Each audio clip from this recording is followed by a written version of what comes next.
ജന്നാത്തുൽ ഫിർദൗസിന്റെ അവകാശി ആരെന്നറിയുമോ? അല്ലാഹുവിന്റെ സ്വർഗ്ഗത്തിലെ 100ാമത്തെ പദവിയായ സ്വർഗ്ഗത്തിന്റെ അവകാശി ആരെന്നറിയുമോ?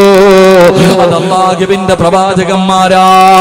ആദം നബി അലൈഹിസ്സലാം മുതൽ അഷ്റഫുൽ ഖൽഖായ തങ്ങളെ വരെയുള്ള 1,24,000 പരം വരുന്ന അംബിയാ മുർസലീങ്ങളുണ്ടല്ലോ. അവര് ജന്നാത്തുൽ ഫിർദൗസിന്റെ അവകാശികളാണ്. രണ്ടാമത്തെ അവകാശി ആരെന്നറിയുമോ? അത് അല്ലാഹുവിന്റെ ദീനിന് വേണ്ടി പോരാടിയവരുണ്ടല്ലോ, അല്ലാഹുവിന്റെ ദീനിന് വേണ്ടി ശഹീദായവരുണ്ടല്ലോ. ആ സുഗതാക്കൾക്ക് കിട്ടുന്ന പ്രതിഫലമാണെന്ന് ആദരവായ പ്രവാചകൻ നബി മുഹമ്മദ് മുസ്തഫ. നബി മുഹമ്മദ് മുസ്തഫ, നബി മുഹമ്മദ് മുസ്തഫ. അല്ലാഹുവിന്റെ പ്രവാചകൻ പറഞ്ഞു, പോകുകയാണെങ്കിൽ ജന്നാത്തുൽ ഫിർദൗസിൽ പോകണം. സ്വർഗത്തിൽ പോകുകയാണെങ്കിൽ ജന്നാത്തുൽ ഫിർദൗസ് എന്ന സ്വർഗത്തിൽ പോകണമെന്ന് നബി മുഹമ്മദ് മുസ്തഫ. നബി മുഹമ്മദ് മുസ്തഫ സല്ലല്ലാഹു അലൈഹി വസല്ലം. ആരെങ്കിലും അല്ലാഹുവിനോട് ദുആ ചെയ്യുമ്പോൾ സ്വർഗം ചോദിച്ചാൽ സ്വർഗം തരണേ എന്നല്ല, ജന്നാത്തുൽ ഫിർദൗസ് എന്ന സ്വർഗം ചോദിക്കണേ എന്ന് നബിയുനാ റസൂലുള്ളാഹി. അള്ളാഹു നമുക്കൊക്കെ അവിടെ എത്താൻ ഭാഗ്യം നൽകി അനുഗ്രഹിക്കുമാറാകട്ടെ. അതുകൊണ്ടാ പ്രവാചകൻ പറഞ്ഞത്, നിങ്ങൾ ദുആ ചെയ്യണം, എന്റെ വസീല തേടണം, എനിക്ക് വേണ്ടി ദുആ ചെയ്യണം. ബാങ്ക് വിളിച്ചതിന് ശേഷം 6 സമയങ്ങളിൽ ആരെങ്കിലും ദുനിയാവിന്റെ കാര്യം സംസാരിച്ചാൽ അവന്റെ 30 കൊല്ലത്തെ ഇബാദത്ത് നഷ്ടപ്പെട്ടു പോകുമെന്ന് മഹാനായി അലിയാർ തങ്ങൾ പഠിപ്പിക്കുന്നു. അള്ളാഹു ഈമാൻ നൽകി അനുഗ്രഹിക്കുമാറാകട്ടെ. സംസാരിക്കാൻ പാടില്ലാത്ത 1ാമത്തെ സമയം ബാങ്ക് വിളിക്കുമ്പോഴാണ്. ബാങ്ക് വിളിക്കുന്ന സമയം, ആ സമയത്തായിരിക്കും നമ്മൾ ജീവിതത്തിൽ ഏറ്റവും കൂടുതൽ സംസാരിക്കുന്നത്. പള്ളിയിൽ നിന്ന് ബാങ്ക് വിളിക്കുന്ന സമയത്താണ് ഞാനും നിങ്ങളും എല്ലാവരും ബാങ്ക് വിളിക്കുന്ന സമയത്താണ് നമ്മൾ സംസാരിക്കുന്നത്. അള്ളാഹു നമ്മളെ കാക്കുമാറാകട്ടെ. അള്ളാഹു നമുക്ക് ഈമാൻ നൽകുമാറാകട്ടെ. 30 വർഷത്തെ ഇബാദത്ത് നഷ്ടപ്പെട്ടു പോകും. 2, എന്റെ വിഷയമല്ലെങ്കിൽ ഞാൻ സൂചിപ്പിക്കാം. എന്റെ പ്രിയമുള്ള സഹോദരങ്ങളെ, സംസാരിച്ചാൽ 30 കൊല്ലത്തെ ഇബാദത്ത് നഷ്ടപ്പെട്ടു പോകുന്ന 1ാമത്തെ സ്ഥലം ബാങ്ക് വിളിക്കുമ്പോഴാണ്. അള്ളാഹു സൂക്ഷിക്കാൻ ഭാഗ്യം നൽകി അനുഗ്രഹിക്കുമാറാകട്ടെ. അള്ളാഹു സൂക്ഷിക്കാൻ ഭാഗ്യം നൽകി അനുഗ്രഹിക്കുമാറാകട്ടെ. ബാക്കി 5 സ്ഥലങ്ങളുണ്ട്. എന്റെ വിഷയവുമായി ബന്ധപ്പെട്ടതല്ല. വേണമെങ്കിൽ പറഞ്ഞുതരാം. വേണോ? കേൾക്കണോ? വേണോ വേണ്ടേ? താല്പര്യമുള്ളവർ കൈപൊക്കിക്കേ. ബാക്കിലുള്ളവർക്കൊന്നും വേണ്ടായിരിക്കും. കാരണം നിങ്ങൾ VVIPകളായിരിക്കും. നിങ്ങൾ 100ാമത്തെ സ്വർഗത്തിന്റെ മുകളിൽ 101 പോകാതിരിക്കുന്നവരാ. എന്റെ പ്രിയമുള്ള സഹോദരങ്ങളെ, സ്വർഗത്തിൽ പോകാനൊന്നുമില്ല. ഒരൊറ്റ വട്ടം സംസാരിച്ച 30 കൊല്ലം. ഞാൻ ബാങ്ക് വിളിക്കുന്ന സമയത്തൊന്ന് സംസാരിച്ചാൽ എന്റെ ജീവിതകാലം മുഴുവൻ ഉണ്ടാക്കി വെച്ചതൊക്കെ പോയി. ഞാൻ എന്റെ 30 വയസ്സായി, 31ാമത്തെ വയസ്സിലേക്ക് കടക്കുന്നു. എന്റെ പ്രിയമുള്ളവരെ, ഞാൻ ഒരൊറ്റ പ്രാവശ്യം സംസാരിച്ച എന്റെ ആയുസ്സിൽ വഴുതു പറഞ്ഞതും പള്ളി കെട്ടിക്കൊടുത്തതും സദക്ക വാങ്ങിക്കൊടുത്തതും എല്ലാം പോയി. ഒറ്റ പ്രാവശ്യം സംസാരിച്ച പിന്നെ എന്താ ബാക്കി ഉണ്ടാവുക? അള്ളാഹു നമ്മളെ കാക്കുമാറാകട്ടെ. അപ്പൊ 1ാമത്തെ സമയം ബാങ്ക് വിളിക്കുന്ന സമയം. 2 അള്ളാഹുവെ പടച്ചവനെ, ഇൽമിന്റെ മജ്ലിസിൽ ഇരുന്ന് സംസാരിക്കല്ലേ എന്ന് മഹാനായ സയ്യിദുന അലി ഇബ്നു അബീ താലിബ് റളിയല്ലാഹു തആല. ഇൽമിന്റെ മജ്ലിസിൽ, ഇത് സ്വർഗമാണ്, നല്ല കാര്യം പറയുന്ന സ്ഥലത്ത് വന്നിരുന്നിട്ട് ചർച്ച ചെയ്യാൻ പാടില്ല. വയത് പറയുന്നത് കേൾക്കുക, ഇല്ലെങ്കിൽ ഇരുന്ന് ഉറങ്ങുക. ഇവിടെ ഇരുന്നിട്ട് വെറുതെ പ്രതിഫലം നഷ്ടപ്പെടുത്തിട്ട് ആവശ്യമില്ലാത്ത സംസാരം.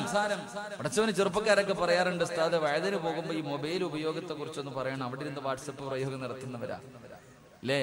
ഇൽമു പറയുന്ന സദസ് മജ്ലിസുകളിൽ ഇരുന്നിട്ട് എന്റെ പ്രിയമുള്ള സഹോദരങ്ങളെ സംസാരിക്കാൻ പാടില്ല. 3 അള്ളാഹുവിന്റെ വിശുദ്ധമായ ഖുർആൻ ഓതിക്കൊണ്ടിരിക്കുമ്പോ ഇടയ്ക്ക് കയറി സംസാരിക്കല്ലേ എന്ന് മഹാനായ സയ്യിദുന അലി അബീ താലിബ് റളിയല്ലാഹു അൻഹു. ഖുർആൻ ഓതിക്കൊണ്ടിരിക്കുമ്പോ ഇടയ്ക്ക് കയറി സംസാരിക്കുക. ഖുർആൻ ഓതിക്കൊണ്ടിരിക്കുന്നതിന്റെ ഇടയിൽ അള്ളാഹു പടച്ചവനൊക്കെ സംസാരിക്കും. ബിസ്മി ഒന്നും ഓതത്തില്ല, വീണ്ടും ഓതല് തന്നെ. നിന്റെ 30 കൊല്ലത്തെ ഇബാദത്ത് നഷ്ടപ്പെട്ടു പോകും. അതുപോലെ തന്നെ എന്റെ പ്രിയമുള്ള സഹോദരങ്ങളെ, നമസ്കാരത്തിന്റെ സമയം, നമസ്കരിക്കുന്നതല്ല, നമസ്കാരത്തിന്റെ സമയത്ത് പോലും കൈകെട്ടാൻ വേണ്ടി കയറി നിയ്യത്തൊക്കെ ചെയ്ത് എന്നിട്ട് സംസാരിക്കുന്നവരുണ്ട്. അതുപോലെ തന്നെ അവിടെ നിന്ന് പഠിപ്പിക്കുന്നുണ്ട്, എന്റെ പ്രിയമുള്ള സഹോദരങ്ങളെ, ഖബറിന്റെ ചാരത്ത് നിന്ന് സംസാരിക്കല്ലേ എന്ന് നബി മുഹമ്മദ് മുസ്തഫ. ഖബറിന്റെ ചാരത്ത് നിന്ന് സംസാരിക്കാൻ പാടില്ല. എന്റെ പ്രിയമുള്ള സഹോദരങ്ങളെ, എല്ലാ ചർച്ചകളും നടക്കുന്നത് പള്ളിക്കാട്ടില്ല. ഖബറിന്റെ ചാരത്ത് ഒരു മയ്യത്ത് കൊണ്ടുപോയി ദുനിയാവിന്റെ തൊലിക്ക് മുകളിൽ മോഹങ്ങളും സ്വപ്നങ്ങളും കണ്ട് ജീവിച്ചിരുന്ന പച്ചയായ ഒരു മനുഷ്യനെ കൊണ്ടുപോയി കുഴിച്ചിട്ടിട്ട് അവന്റെ നെഞ്ചത്ത് വാശിയോടെ 3 പിടി മണ്ണും വാരി എറിഞ്ഞിട്ട് പറയാറുണ്ട്, നിന്നെ മണ്ണിൽ നിന്ന് സൃഷ്ടിച്ചു, അവിടേക്ക് തന്നെ നിന്നെ മടക്കി എന്ന് പറഞ്ഞു മണ്ണും വാരി നെഞ്ചത്തിട്ടിട്ട് അവിടെ നിന്നുകൊണ്ട് സംസാരിക്കുന്നവരുണ്ട്. എന്റെ പ്രിയമുള്ളവരെ, ഖബറിന്റെ ചാരത്ത് നിന്ന് സംസാരിക്കരുത്, ദുനിയാവിന്റെ കാര്യം സംസാരിക്കരുത്. നിന്റെ 30 കൊല്ലത്തെ ഇബാദത്ത് നഷ്ടപ്പെട്ടു പോകും. എന്റെ പ്രിയമുള്ള സഹോദരങ്ങളെ, 6ാമത്തത് ജനാസ കൊണ്ടുപോകുമ്പോ ഒരു മനുഷ്യന്റെ മയ്യത്ത് ഇങ്ങനെ പള്ളിയിലേക്ക് അടക്കുന്നതിന് വേണ്ടി കൊണ്ടുപോകുമ്പോ പുറകെ കൂടെ ഇങ്ങനെ പറഞ്ഞിട്ട് പോകുന്നവരുണ്ട്. മയ്യത്ത് കൊണ്ടുപോകുമ്പോൾ ലാ ഇലാഹ ഇല്ലല്ലാഹ് എന്ന് പറഞ്ഞു കൊണ്ടുപോകും. അതിന്റെ കൂടെ അവന്റെ പച്ചയിറച്ചി നിന്നോണ്ട് പോകുന്നവരുണ്ട്. അള്ളാഹു നമ്മളെ കാക്കുമാറാകട്ടെ. അതുകൊണ്ട് 6 സ്ഥലങ്ങളിൽ സംസാരിക്കരുത്. അള്ളാഹു നമുക്ക് ഈമാൻ നൽകി അനുഗ്രഹിക്കുമാറാകട്ടെ. മഹാനായ നബി മുഹമ്മദ് മുസ്തഫ സ്വല്ലല്ലാഹു അലൈഹി വസല്ലമ തങ്ങളോട് സ്വഹാബത്ത് ചോദിച്ചു, നബിയെ, പ്രവാചകന്മാരും ശുഹദാക്കളും മാത്രമേ ഈ സ്വർഗത്തിൽ പോകത്തുള്ളൂ? പ്രവാചകന്മാരും ശുഹദാക്കളും മാത്രമേ ഈ ജന്നാത്തുൽ ഫിർദൗസ് എന്ന സ്വർഗത്തിൽ പോകത്തുള്ളൂ? അവിടെ പോകാൻ വല്ല അവകാശമുള്ള വേറെ ആരെങ്കിലും ഉണ്ടോ? എന്റെ പ്രിയമുള്ള സഹോദരങ്ങളെ, ചില നല്ല കാര്യങ്ങൾ ആരെങ്കിലും തന്റെ ജീവിതത്തിൽ ചെയ്താൽ അവന് ഫിർദൗസ് എന്ന സ്വർഗമുണ്ടെന്ന് നബി മുഹമ്മദ് മുസ്തഫ. ആർക്കെങ്കിലും നാളെ പ്രവാചകന്മാരും ശുഹദാക്കളും കിടക്കുന്ന സ്വർഗത്തിലെ 100ാമത്തെ പദവിയിൽ നമ്മുടെ വാപ്പയായ ആദം നബി മുതൽ അഷ്റഫുൽ ഖൽഖായ തങ്ങളെ വരില്ല.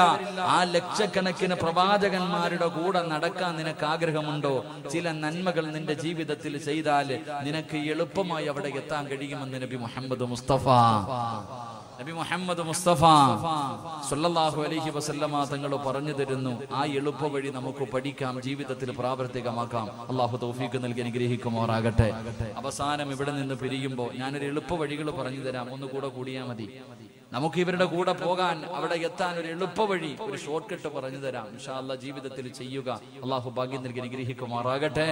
അവസാനം വരെ ഇരുന്നിട്ട് സഹിച്ച്, അവസാനം വരെ ഞാൻ പറയുന്നതെല്ലാം കേട്ട് സഹിച്ച് ഇവിടെ ഇരുന്നിട്ട് പിരിയുമ്പോ നിങ്ങൾക്ക് പറഞ്ഞു തരാൻ ഒരു ദിക്റുണ്ട്. അള്ളാഹുവിന്റെ പ്രവാചകൻ സ്വല്ലല്ലാഹു അലൈഹി വസല്ലമ തങ്ങളെ നിനക്ക് സ്വപ്നം കാണണോ?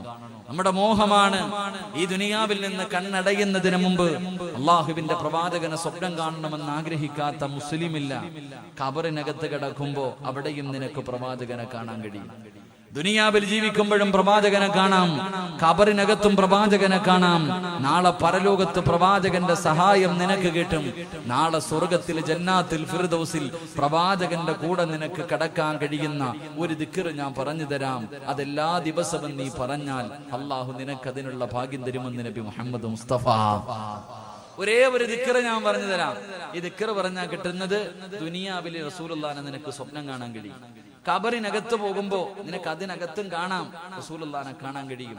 നാളെ പരലോകത്ത് വെച്ച് പ്രവാചകന്റെ സഹായം ശഫാഅത്ത് കിട്ടിയിട്ട് സ്വർഗത്തിൽ പോയിട്ട് എന്റെ പ്രിയമുള്ളവരെ പ്രവാചകൻ കഴിയുന്ന ജന്നാത്തുൽ ഫിർദൗസിൽ നിനക്ക് ഒരുമിക്കാൻ കഴിയുമെന്ന് നബി മുഹമ്മദ് മുസ്തഫ സ്വല്ലല്ലാഹു അലൈഹി വസല്ലം. ആ ഒരു ദിക്റും പറഞ്ഞിട്ട് വേണം നമുക്ക് ഇന്ന് ദുആ ചെയ്തു പിരിയാൻ. അല്ലാഹു ഭാഗ്യം നൽകി അനുഗ്രഹിക്കുമാറാകട്ടെ. അല്ലാഹു ഭാഗ്യം നൽകി അനുഗ്രഹിക്കുമാറാകട്ടെ. അല്ലാഹുവിന്റെ പ്രവാചകൻ സ്വല്ലല്ലാഹു അലൈഹി വസല്ലം തങ്ങൾ പറഞ്ഞു കൊടുക്കുമ്പോൾ ജന്നാത്തുൽ ഫിർദൗസ് എന്ന് പറയുന്ന സ്വർഗ്ഗത്തിന്റെ അനുഗ്രഹത്തിനെ കുറിച്ച്, ആ 100ാമത്തെ പദവിയിലെ പ്രതിഫലത്തെ കുറിച്ച് അല്ലാഹുവിന്റെ പ്രവാചകൻ പറഞ്ഞു കൊടുക്കുമ്പോ സഹാബത്ത് ചോദിക്കുന്നു, നബിയേ യാ റസൂലല്ലാഹ്, അല്ലാഹുവിന്റെ പ്രവാചകരെ, ആ ജന്നാത്തുൽ ഫിർദൗസ് എന്ന് പറയുന്ന സ്വർഗ്ഗത്തിന്റെ അവകാശികളാരാ? ആ സ്വർഗ്ഗത്തിൽ കിടക്കുന്നവരാരാ നബിയേ?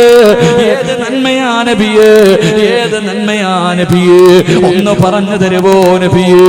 അല്ലാഹുവിന്റെ പ്രവാചകൻ അവിടെ നിന്ന് പറഞ്ഞു കൊടുക്കുകയാണ്. ഈ പാതിരാത്രി തിരക്കുകൾ മുഴുവനും മാറ്റിവെച്ചിട്ട് ഈ പുണ്യമായ സദസ്സിന്റെ 4ാമത്തെ ദിവസം ഈ സ്വർഗ്ഗത്തിൽ ഒരുമിച്ച് കൂടിയ ചെറുപ്പക്കാരാ, അല്ലാഹുവിന്റെ അനുഗ്രഹങ്ങൾ കൊണ്ട് നിറച്ച സ്വർഗ്ഗത്തിലെ 100ാമത്തെ പദവിയായ പ്രവാചകന്മാര് കിടക്കുന്ന സ്വർഗ്ഗത്തിൽ നിനക്ക് കിടക്കണമെന്ന മോഹമുണ്ടോ? ആഗ്രഹമുണ്ടോ പൊന്നുമോര്? ആഗ്രഹമുണ്ടോ പൊന്നുമോര്? അല്ലാഹുവിന്റെ പ്രവാചകൻ ഒന്നാമതായി പറഞ്ഞു തരികയാ, എന്റെ പ്രിയപ്പെട്ട മുസ്ലിമേ, അല്ലാഹു നിനക്ക് തന്നിരിക്കുന്ന ആയുസുണ്ടല്ലോ, അല്ലാഹു നിനക്ക് നിനക്ക് തന്നിരിക്കുന്ന ഈ ജീവിതമുണ്ടല്ലോ പടച്ചവനെ, 10 ആകട്ടെ 20 ആകട്ടെ 30 ആകട്ടെ 40 ആകട്ടെ 50 ആകട്ടെ 60 ആകട്ടെ, അല്ലാഹു നിനക്ക് തന്നിരിക്കുന്ന ഈ ആയുസ്സുണ്ടല്ലോ, അല്ലാഹു കൊടുത്ത അല്ലാഹു നിനക്ക് ജന്നാത്തുൽ ഫിർദൗസ് എന്ന സ്വർഗ്ഗം തരുമെന്ന് ആദരവായ പ്രവാചകൻ നബി മുഹമ്മദ് മുസ്തഫ